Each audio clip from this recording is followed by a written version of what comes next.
Hiya, I'm back today with chapter 29 of Varjak Paw. Varjak didn't tell the family about his dreams. He didn't think they'd understand that part. But he told them all about the city, the fights, the friends, the vanishings. It felt strange to tell his tale at last. It didn't feel real. It was more like a dream or a fantasy. The Mesopotamian Blues, young and old, gazed at him, listening silently, captivated by his descriptions of life outside the house. By the time he got to Cludge, even Julius seemed enthralled. Varjak's brought glory to the family, said father when it was over. Varjak did his best to look humble, but it wasn't easy. I always said he'd turn out well if we brought him up right, beamed mother. Jasmine purred at him. Jay, Jethro, and Jerome looked at him with new respect, but Julius just snorted. That's a good tale, he said, toying with the gentleman's mouse. Except it's only a tale, isn't it? I know you, Varjak Paw. I bet you were so scared you didn't do half those things. Julius's pupils narrowed. He puffed his fur out, making him look even bigger than he was. Varjak's throat tightened. A fight was the last thing he wanted at this moment of triumph. He looked into the fireplace. It was cold. Yes, sometimes I was scared, he admitted, but everything I said was true. You scrawny little insect, sneered Julius. Who do you think you are, coming back here and lording it up like this? You think we care about your stupid tales? Julius, cooed Jasmine in her milky voice, I do believe you're jealous. Julius ignored her. He's not even a proper Mesopotamian Blue. Never has been, never will be. He flicked the toy mouse aside and stared at Varjak with green eyes full of contempt. That's not true, Julius, said father. Of course Varjak's a Mesopotamian Blue. Only a Blue could do those things. He's not one of us, growled Julius. Eyes the colour of danger? Isn't that right, insect? Something rose in Varjak's heart. His mind was catching fire. All those times Julius had made fun of him, made him miserable, made him feel small and weak. Don't call me that, he said. Insect, spat Julius. I don't like it. I never liked it. It's what you are. Now come on, I'll squash you flat. Something snapped in Varjak. All right, he heard himself yell. Don't, Varjak, said Jasmine. He'll kill you. Julius hissed at her. She shrank back and was silent like the rest. Varjak's face was burning. But he had no choice now. He had to go through with it. Varjak and Julius started to circle each other, stalking around the Contessa's empty armchair. The family made a ring around them. Everyone was watching, silent with bated breath.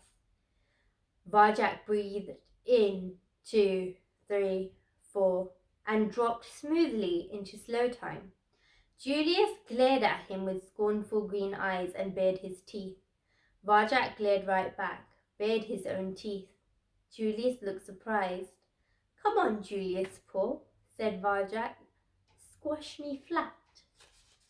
Julius lunged in.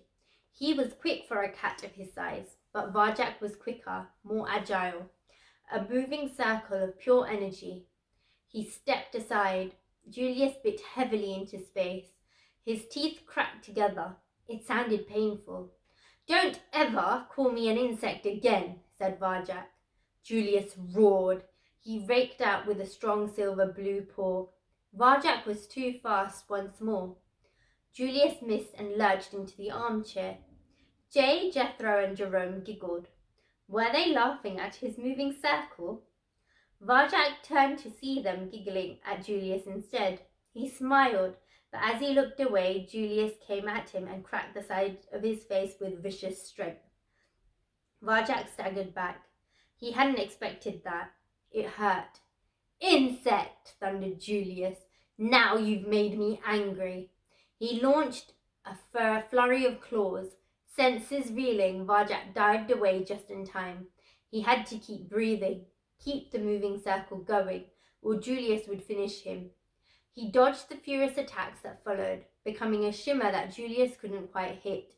The attacks grew wilder, angrier.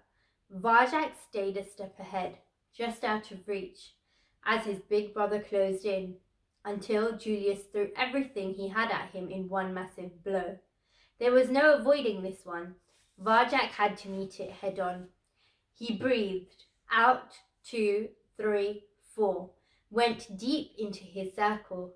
The power rose within him, and when Julius came, the circle held true.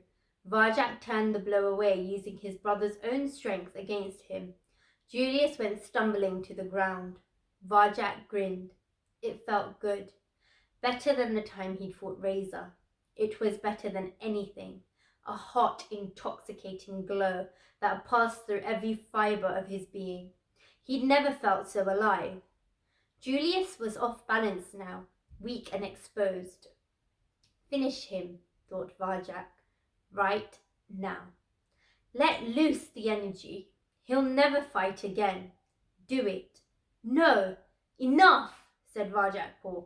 Enough and no more. Julius shook his head. I'm only just beginning, he panted. Insect! Julius flung himself through the air out of control. Claws splayed. Varjak leaned away in slow time. Crash! Julius smashed headfirst into the fireplace. Looked at Varjak with small green eyes clouded by black ash. Tried to stand up. Couldn't. It was over. Varjak Paw! Cried Jasmine. Varjak Paw! The family hailed his conquest. Varjak Paw! Varjak Paw! Varjak Paw! He closed his eyes. The victory tasted sweet like cinnamon. He'd done it at last. He was of Mesopotamian blue. Varjak Paw, is that you? A gravelly voice. Varjak's heart skipped a beat. Holly? Varjak? I'm here. And that's the end of chapter 29. I will see you tomorrow for chapter 30. Bye.